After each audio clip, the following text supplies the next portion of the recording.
सर्वधर्मान् परित्यज्य मामेकं शरणं Vraj. The miseries of material existence and the most hopeless conditions of life is the best possible opportunity to turn to God.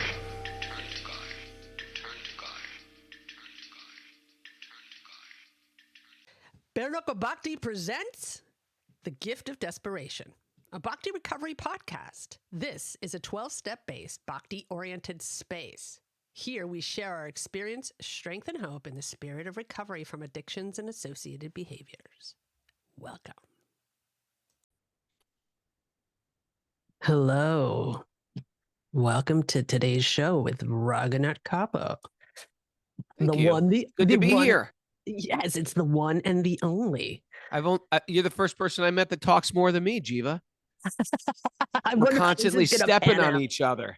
I'm wondering how this is going to pan out. And plus, we have like a delay in my internet. So it's going to be like, let's see, we're going to be grappling for words. What's up with that German internet? I thought you were on the ball.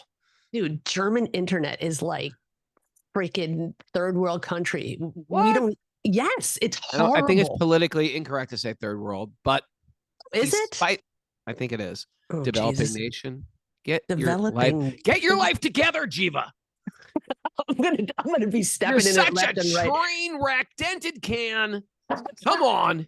Hey, do you know what happened? I got to say one thing about being unpolitically correct. So Can I you have introduce me, please? Oh my God. Yeah. Okay. All right. But then I got to tell this really quick. This is Raghunath. He is Raghunath I've known since the 80s. We were never good friends back then, but we always kind of knew each other. That's scary, isn't it? That's 40 years ago. I know. That's insane. The That's 80s is 40 years ago. It's crazy, isn't it? Yeah. Anyway, keep going. From the So we New can York start hardcore this. scene.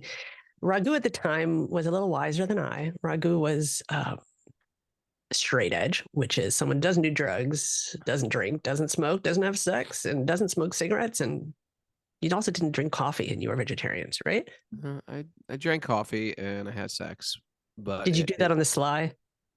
No, it's just like we didn't drink and we didn't smoke and we were vegetarians. That's what Okay. it was. That's what All it right. was. Okay. And they are actually Raghu and Youth of Today, and were like the absolute founders of Krishna conscious hardcore.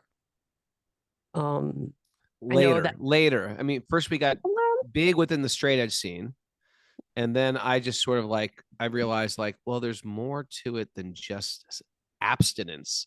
There's like inner work you have to do. Yes. That's what draws me to spirit. That's what draws. You can be abstinent and be a total jerk. You know what I mean? So as that scene grew, I was like, well, is this the end game just to be abstinent? I mean, like, big deal. A chimpanzee is abstinent from drugs and alcohol. Does that make him a evolved being? Actually, they probably are evolved.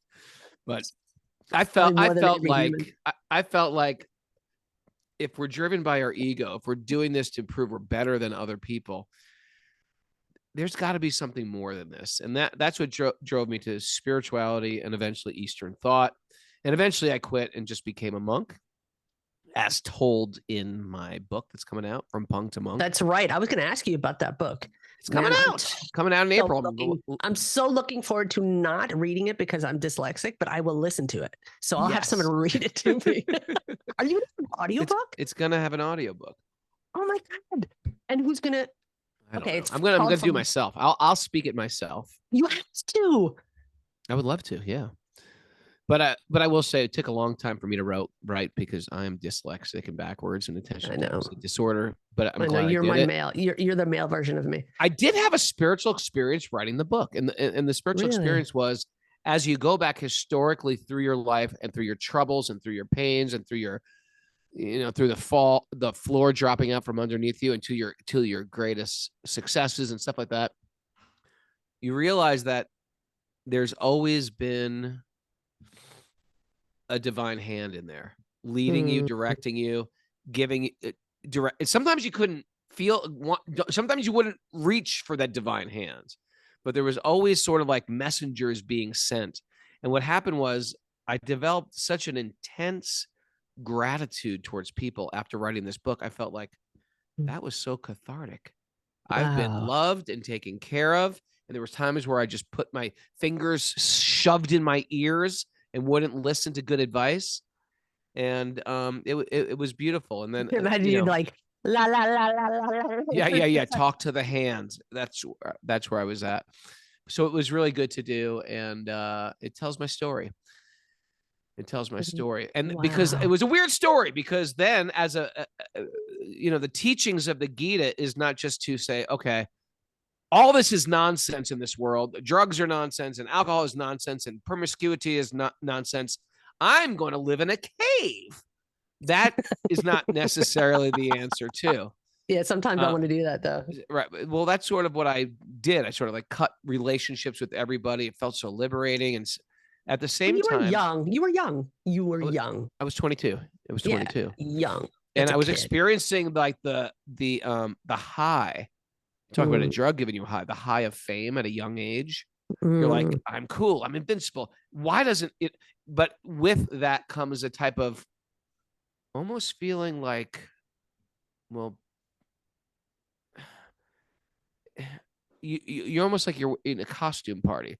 It's not. I became famous at a young age, and I thought, who am I fooling? I'm still the same jackass I always was. They've been really fooled because I know who I am. And at that time, I felt like this is like it's like a costume party, and I felt so inauthentic because I knew I struggled with controlling my mind. And okay, big deal. I wasn't an addict, but I still felt like out of control emotionally. I felt like I wasn't internally growing, and I still was dominated by my ego, my desire for validation. And I realized I need something more. So, I lost my train of thought, but that was where was I, Miss Jiva? Well, you were just talking about, your cathartic experience on writing the book and looking back and all the love and support you got. I got you. So here's what I was going to say. It was like, so instead of isolating myself from everybody, moving to a cave, the Gita teaches you have to take what you do and spiritualize it. And I've met many, many people who are great swimmers or great athletes or great photographers, and they become top of their game in their fields, and they start to hate it. Like they're actually good at it, and they hate what they do. What they once loved, it was like their joy. It was like their passion. Now it's become like why? Because it's riddled with competition, greed, envy. The opposite side of the coin. The opposite side of the coin.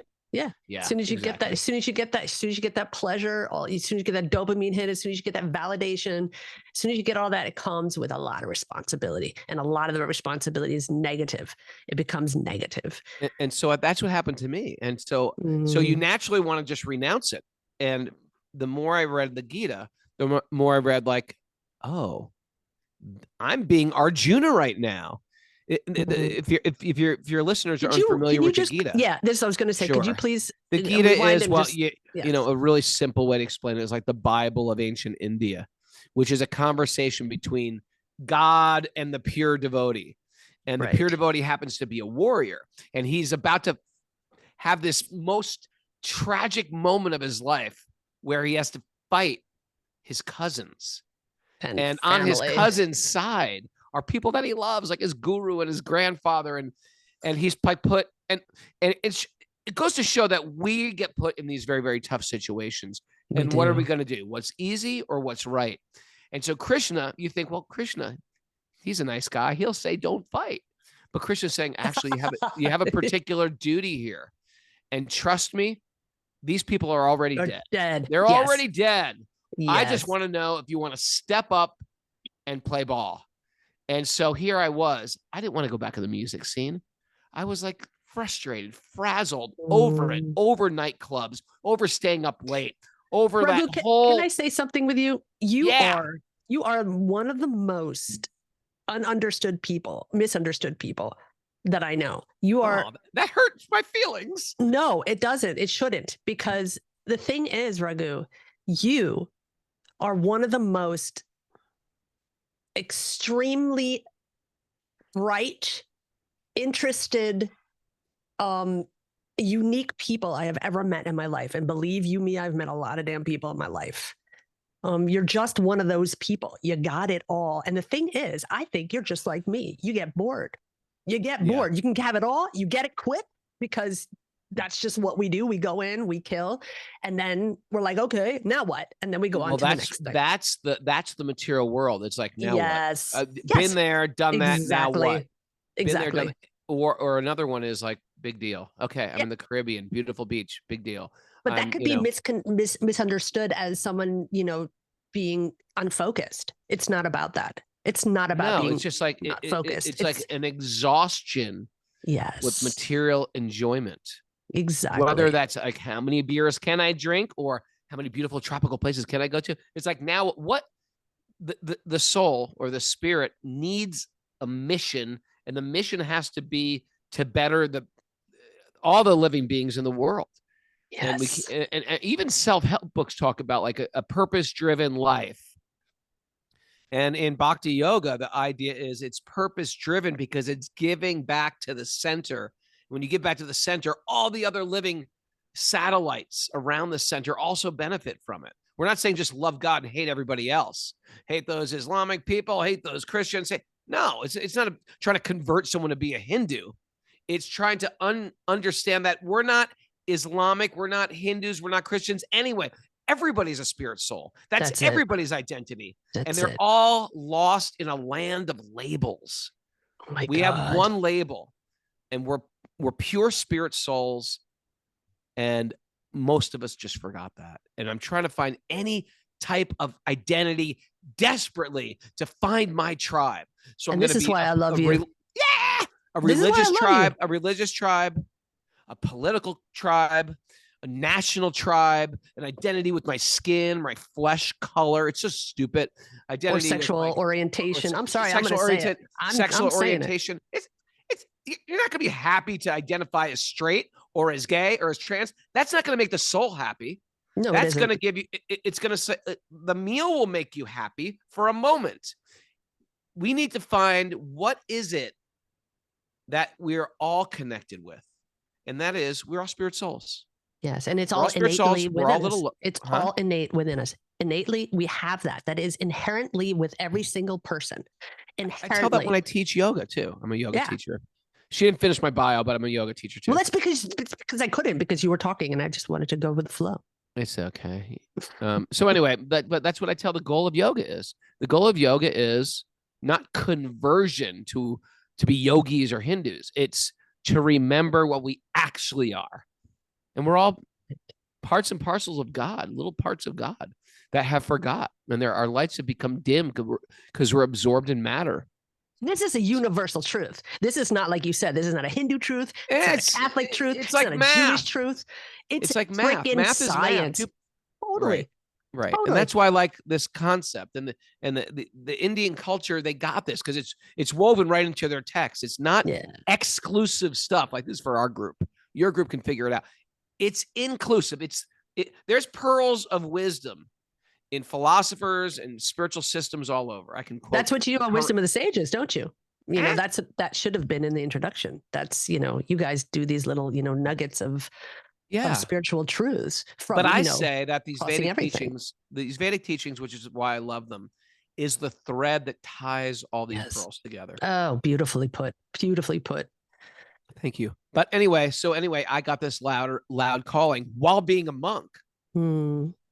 I can't abandon my talent.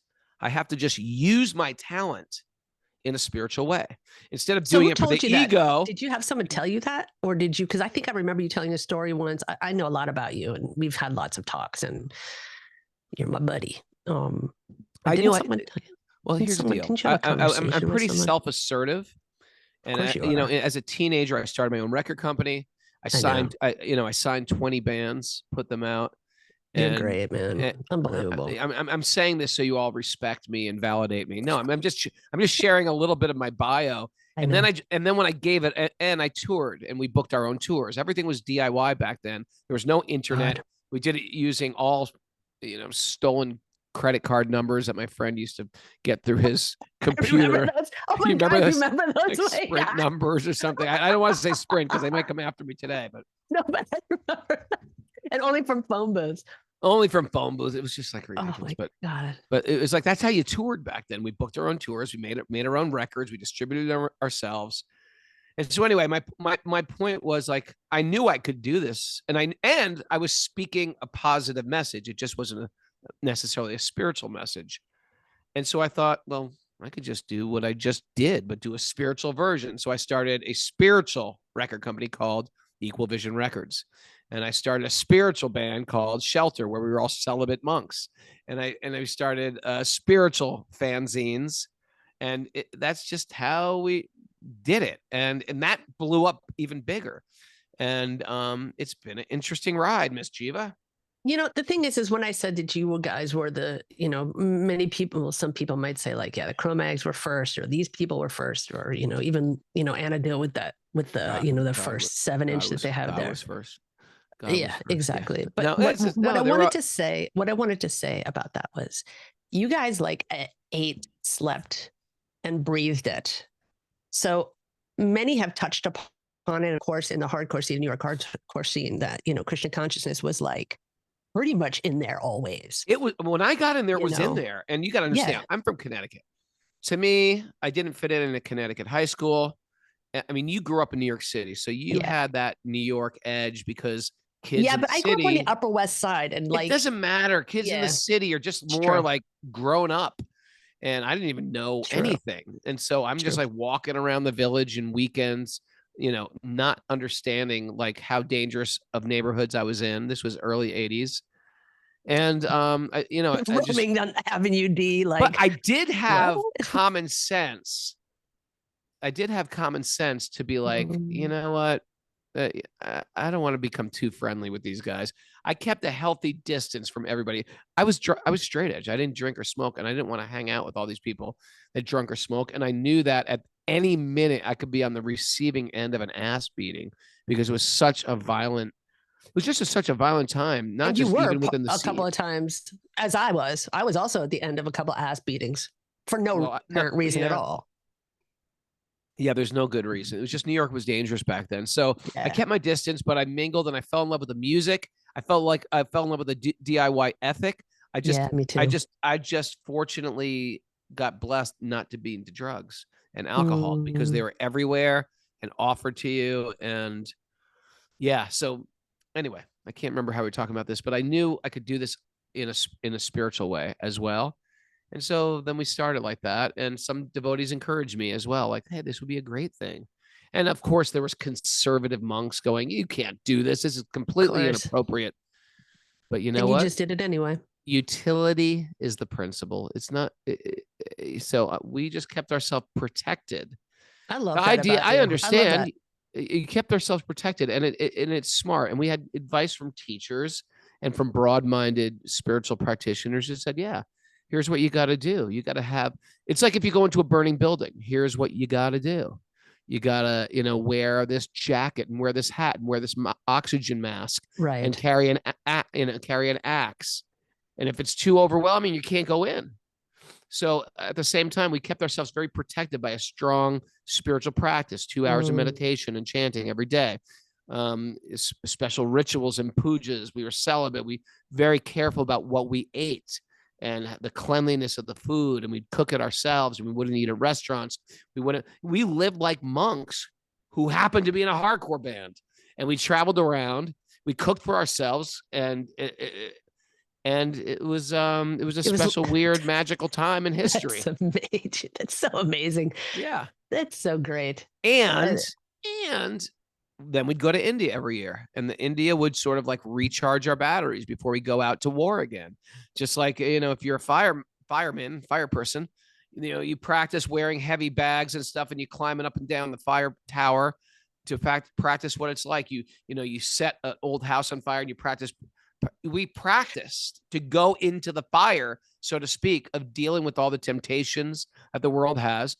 But it's sort of like you can go into the fire, but you just can't get burned. And that's what. By the way, I wanted to say that you still go to India and you still do pilgrimages. If anyone wants to know, or go with Raghu to India, he does like guided touring pilgrimage. Talk a little bit about that quick. Truthfully, taking people on pilgrimage is one of my favorite things I do, because we go to India not like tourists, not like backpackers, but like pilgrims. So if you have any desire and a spiritual, experience to holy places in India, I do it every autumn. It's on my website, Raghunath, RAGHUNATH.yoga. You can leave that in the show notes. Yeah, I will leave those in the show notes. Raghunath.yoga. And go on pilgrimages. Sometimes we go on pilgrimages to Nepal. Sometimes we go to, we do a training also in January, which you're going to be part of this year, or 2024. Yes. Looking forward to that. Yes, he's also a yoga teacher. So what Raghunath does every January is do a yoga teacher training. It is 300 hours or 200? It 200. Is 300-hour training, we call it. Yeah, it's a 300 hours. It's 4 weeks Bhakti long. Cultural immersion. We also do music Bhakti kirtan training at the same time for half that time. And then we do our wisdom of the sages. Yeah. Then we do our wisdom training where we study sacred literature. And that happens at the second half of that month. It's a wonderful trip. I will be joining. Yeah. And I'll be joining. The Bhakti Recovery Group is going to be there. We're going to have meetings every day. And I'm so looking forward to that. And people love you. And I tell you, the last time you came with us to Italy, it's like people were like, that was the best part of the program. Here we are in beautiful Tuscany, and people just have so much. You know why, Jiva, I appreciate you, is because you create this circle of vulnerability where you say, you know what, it's okay to bare your heart, and people are like, thank God I don't have to front any longer. Thank God I could just be myself. We live in a world of duplicity where people are publicly one way, privately another way, and we're killing ourselves because of it. Oh my God, yes. We're killing ourselves. It's a burden to wear this heavy costume. It is. And I really, really, really believe in that. And you know what, Raghu? You've always believed in me. I mean, it took a while for us to, we did a slow dance of having, I got news friendship. For you. I always liked you. It took you a slow dance to like me, and that's okay. Well, here's the deal. You were using drugs. Yeah. And totally. I was like, I was the guy waving the banner of clean living. And you were sort of like, it was intimidating. I get it. If you were attached, to drinking and partying, and here's this freaking 18-year-old zealot. It wasn't that. No, it wasn't that. It wasn't that at all. Actually, I appreciated that. Because we really didn't know each other. Just letting people know. We just knew of each other because we were in this punk hardcore New York community. Yes. And yes, I knew you. It was just more like, I just always, until about the 90s, I always stamped you guys as jocks. That's when I was like, oh, they're just a bunch of jocks. We were sort of jocks. We were sort of jocks. And I was like, I don't want any, I got teased by jocks my whole life. I projected my whole, all my traumas of growing up and being, bullied and stuff. So I projected it on you guys, but it wasn't really you. It had nothing to do with you as a person. But anyway, Raghu, I can only say thank you for saying that about being vulnerable and on all of that stuff. And I really feel like you are such a huge, you have such a huge capacity to understand. Your capacity to understand what it means to be an addict without having drug use, without having any of that stuff. You are, I mean, I know this sounds like an insult, but it isn't. You are the only person that I know who is not a full-blown addict on drugs and alcohol who understand exactly how an addict's mind works. You're the only person. I don't know anybody else. I'm honored. Maybe it's the ADHD. I mean, I'm the same way. So I mean, let's face it, the material world, whether it's gross addiction or subtle addiction, it's all to fuel the ego, and it's all to try to desperately reach out for God. And I'm sure if you get to the bottom of heroin, the bottom of overeating, the bottom of sex, the bottom of drinking wine or alcohol, at the very core, it's the same drive, which is, I need to put God in this God-shaped hole of my heart. Yes. Yes. And we might do it with more subtle things that aren't as debilitating, like Yes. potato chips, or like, I just bought another pair of shoes, or whatever it is. I'm not, and that's the blessing of a 12-step group, is it wrecks your life. Like, you can't go further without dying, without oftentimes. Yeah, that's what it was like for me. There It's was got, no other yeah, choice. for at least for people into these heavy, what's the word for them? Heavy, Narcotics or heavy drugs. yeah, heavy drugs, stuff like that. It's like, you have an option. You get clean or you die. You get clean or you go to jail. You get clean or, you know. Yeah. Jails, So institutions, and death. That's it. It's a, what did you say? Jails, institutions, and death. Yeah, there you go. So it's a blessing because you have nowhere else to go but up. That's it. You It's know? exactly. And or you just die. You And know, so, some elevated yogis think that that's like the absolute bare minimum of like, that's like the neophyte understanding of surrender. And I'm beginning to believe that, actually, because it's like, I need like the nuclear bomb going off for me to change, you know. It's just, well, obviously there's people who have the nuclear bomb going off. They're still not changing. that's true. I mean, the Bhagavad Gita talks, it's interesting. The Bhagavad Gita, I've been thinking about this, and tell me what you think. The Bhagavad Gita says there's 4 types of people who turn to God. Yes. And the first one, it seems like, is if you're in the 12-step program, which is Desperate out of distress, kind. out of a type of destitution, like, I'm either going to do this or I'm going to die. And that is it, whatever it does to take you to God, you know? Yeah. How is it for you? What was it for you? What was it for you that I was really distressed. I was distressed. What I was wasn't an distressing addict you? distress, but it Yeah, was but still a type of what was your distress? What was your distress? Was it just your mind, your my senses? Yeah, you know, for your- me, it was I had everything I wanted. Mhm. Then my father died. My father was in a coma for 3 years. It was completely like That's really hard. baffling. What the hell is going on to him? Like, Yeah. is he dead? Is he alive? And Mm. it was horrific, and I couldn't deal with it. And I checked out, and I felt like I wanted to make music. I wanted to spread a positive message. And I realized, like, where is this going? It's like, I see everybody, and we started making followers. And I said, what's the end game of this? And my whole time, for some reason, I was attached to spiritual literature. That was what I keep going back to, because I would find some type of Solace. eternal, not just solace, but eternal wisdom that was non-inclusive or that wasn't exclusive. Right. I wanted that to write lyrics, but I also wanted to find some path that I could apply, and it was progressive. I didn't just want to read a good book. I didn't want to read a good book. I wanted a lifestyle of evolution. And I get it. And that's why I got into straight edge. I wanted to give up harmful foods. I wanted to get into healthier living. We're talking about the 80s, you know, the 80s, the 70s. It was like health food was like cottage cheese and canned pears. You know, that was the idea of health food, you know. We even had this word, you know, do you remember this word that people say in the 80s? Like, she's such a granola, meaning that was a person. That was my mom. Nut, that was my mom. As if granola is even that healthy anyway. But the idea was, like, we didn't even know what healthy living was. We were so disconnected from diet. Everything was just shipped in, canned, bottled, frozen. Yep. You know. So anyway, lost my train of thought again. So you were talking. I asked you what was it that, you know, brought you, and you were looking for. You didn't want to read regular books. You didn't want to. You know, you wanted a whole lifestyle. I was attracted to a spiritual lifestyle. Right. My father got sick. He left his body. And you were Catholic, right? Your mom was like seriously Catholic. I grew up Catholic. Catholic. So you had that background in a way. Yeah. Well, I appreciated spirituality, but I didn't appreciate religion.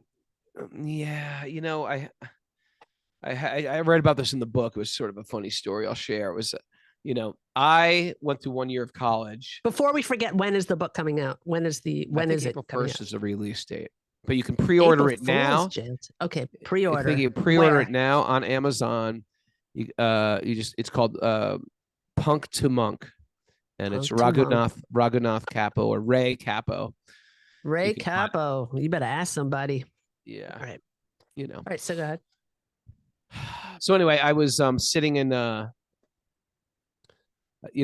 realized like here I am straight edge and I'm in college and I'm really just into music and vegetarianism and being clean living, but I'm in a university. I'm living at this university.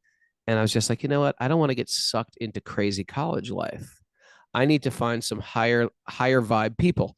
So I was like, you know what? I'm going to just join. And I was like this crazy looking punk kid. I didn't look like a Connecticut jock. Was that when you like, had your bleached hair? Was your hair bleached at that time? I mean, back then, bleached hair now is like you're on the poster board for Abercrombie and Fitch. But I was I was into skateboarding when people didn't skateboard back then on the East Coast. It was just not so big. I was a freak. By today's standard, I'm completely normal. But back then, I was a weirdo. So anyway, I wanted to associate with people that are a little bit more high vibe. So I met a Christian group in my college, and I joined a Christian group. And I thought this will be good for me. And every Wednesday night or something, we'd have a circle up and we'd share about what we're going through and how the Bible has blessed us. And we read some passage and we all share about it. And then we go out and, sing Christmas carols in the winter in the hospitals, or sometimes they'd feed the homeless people.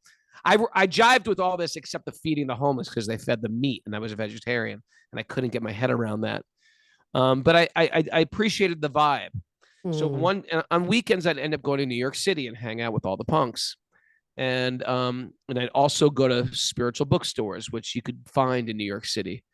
And that's when you started to read Shivananda stuff, right? Yeah, I started reading I remember that. Not just Shivananda stuff, all different stuff. Gospel, the Essene Gospel, or Tibetan Book of the Dead, or Buddhist sutras. So I got this one book on Buddhism called the Dhammapada. And I thought, as I was reading it, I was like, oh my God, this is such a great book. I'm going to buy this book. This goes parallel to everything I'm studying in the New Testament. Wait till I tell my Christian friends about this. They're going to love it. So, I can see how that one went, probably. You could probably predict how my Christian friends.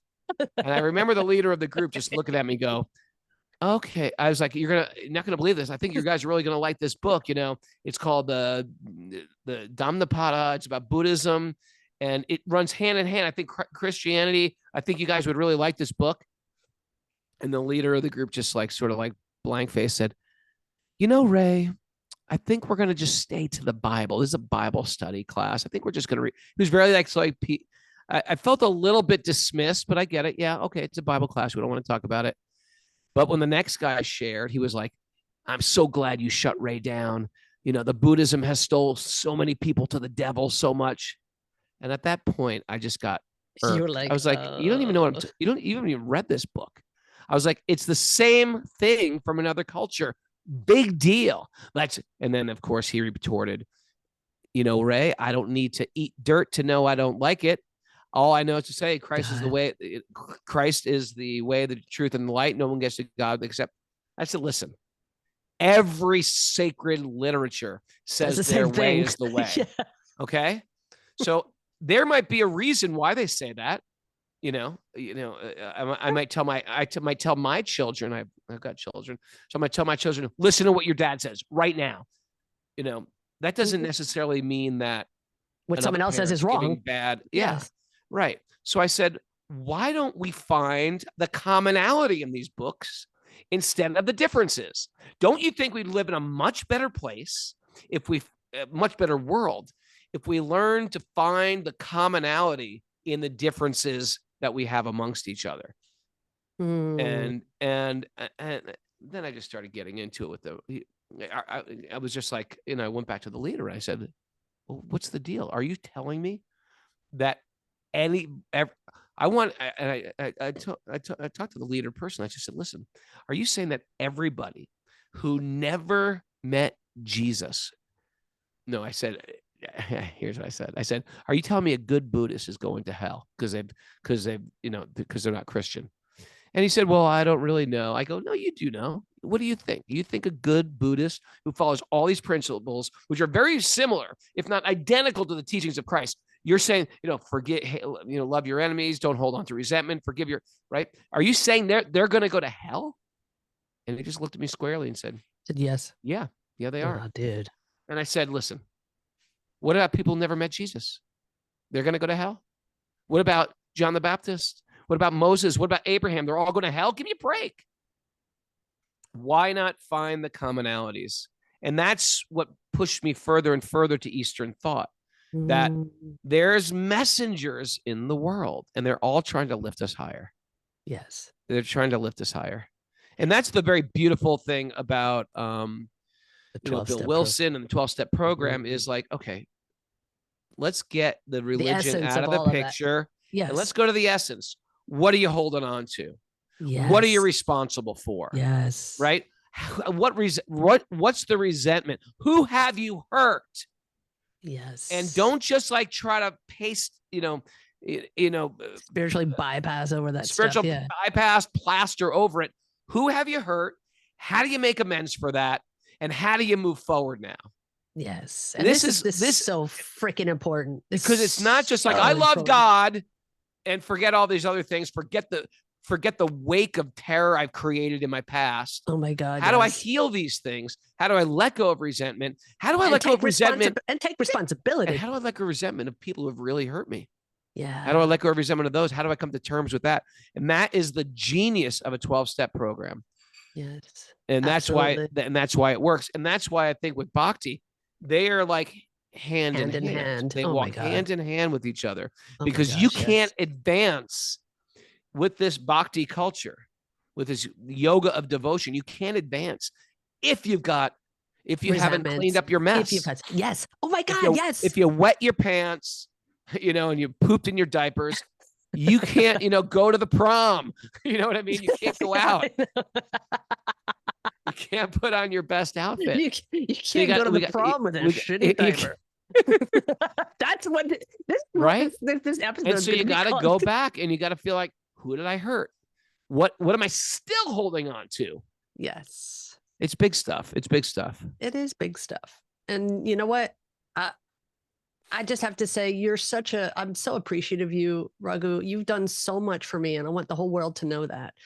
I want the whole world to know that you have become one of the most, you're just very dear to me. No, you really are. And you and Kastuba have really changed my life in so many ways. And you facilitated and empowered me, without one bad thought. I don't even want to tell you how many bad thoughts I've had. About me? Well, I think everybody is in a state of changing everybody's life. Yeah, whoever you hang out with, you change their life. No, it's really true, but still. If you're a drunkard, if you're a heroin addict and you have children, you're changing those children's life by your company. Absolutely. So if we can imbibe spiritual literature, spiritual media, spiritual information, spiritual podcasts, and we can start to change our habits, change our thoughts, change what comes out of our mouth, then we are also going to change people. But now we're bringing them higher. In the process of bringing myself higher, we're going to bring other people higher too. So name three things that help you do that. Uplift yourself. 3 things, 3 tools that you do that you think could help other people. The first is rising early and having a spiritual morning. Okay. Spiritual morning could be a meditation. It could be a chanting. It could be reading from sacred literature. It could be listening to a podcast on your way to work. Or listening to AA speaker tapes or. Sure. Whatever it takes. So you're imbibing a little bit of wisdom before we start our day. And wisdom literature is for all people of all races, of all religions, etc. And no one church or region has a monopoly on God. That's nonsense. That's for sure. That is super nonsense. It's super nonsense. Okay. And so that's one thing. Another thing is careful what you consume, because the food that you eat, that's why it's vegetarian / vegan in Vedic culture. Why? Because food has a karma that comes with it. Try to cook your own foods. Try to eat fresh fruits. Try to, eat fresh What do you mean foods. by that? Just so people don't understand, why does food have a karma, and what does that mean? Well, first of all, there is a factor of love when you go into eating clean foods and when you cook for yourself and you eat things as natural as possible. It affects the mind.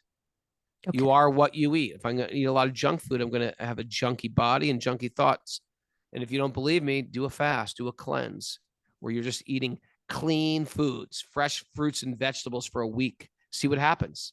Yes. Do raw or steamed veggies and fresh fruits and fresh squeezed juices for 1 week and just see how you feel. See your thoughts, and you're gonna change. And also have an evening time where you can settle down instead of going to, okay, drink a beer and get the edge off, drink a glass of wine, get the edge off, smoke some pot, get the edge off. How about finding a healthier way to cope with the edge? Maybe read a little bit, read a little, or read a little, meditate a little, the same way you started your morning, winding it down in a healthy way. Get off at Netflix. And find a good community, right? Finding a community. Don't you think that's it's huge. Friends are huge, and people we can relate to, and people are not going to judge us that are huge. Yes. I love what you've created with the Bhakti recovery group. It's huge. And our Wisdom of the Sages. Well, you guys has facilitated that for me. Yeah, our Wisdom of the Sages podcast is a huge community too. It's beautiful too. I'm so happy for it. Yeah, but those are three things. I'm grateful for you. I'm grateful you're doing this. And I'm going to have you on as much as possible. Because this conversation can just go on and on. It was actually pretty good. We didn't talk too much over each other, did we? No, we were pretty polite and pretty civil. Right? I just want to, if people want to get my book, go to Amazon, order it. It means a lot to me. Check out our podcast, Wisdom of the Sages. I also did a nice course on, I think it's called 21 Days of Wisdom. And it's just little snippets of things that people can listen to. It's on vanischool.com, VANI school, SCHOOL. And, check that out. There's so much to check out with Raghu. There's so much good stuff on there. Yes. And with all kinds of stuff. Raghu, you're one of the kindest people that I know. Do you know how generous he's been to me as a person? Just come on. So generous. He's such a good guy. Anyway, you keep up the good work. Love what you're doing. You do. And please say it right now so that we have witnesses. You're going to be a regular on this show. I'm going to be a regular on your show. If you want me, if you're not sick of me. Here. He's going to be a regular on this show. Of course he is, because we love and we need to hear what you have to say. Thank you. Keep doing what you're doing, Jiva. Love you. Love you too. Thanks, man. It's a beautiful day for a beautiful day. It's a great day for a great day. It's a good day, super good day for a great day. All right. Bye-bye. Bye-bye. This concludes another episode. Thanks for listening. In order for me to serve this community to the best of my ability, I welcome feedback. Please write your feedback at bhaktirecoverypodcast@gmail.com. That's bhaktirecoverypodcast@gmail.com. Also, please don't forget to follow and give us a 5-star rating. Share this with family and friends. If you'd like to join our Bhakti Recovery community or just find out what we're all about, please visit our website at www.bhaktirecoverygroup.com. That's www.bhaktirecoverygroup.com. There are no dues or fees, and we meet daily. If you or someone you know is struggling with addictions and/or associated behaviors, you will find links in our show notes to various 12-step programs. Nobody seeking recovery need ever be alone again. सर्वधर्मान् परित्यज्य मामेकं शरणं Vraj. The miseries of material existence and the most hopeless conditions of life is the best possible opportunity to turn to God.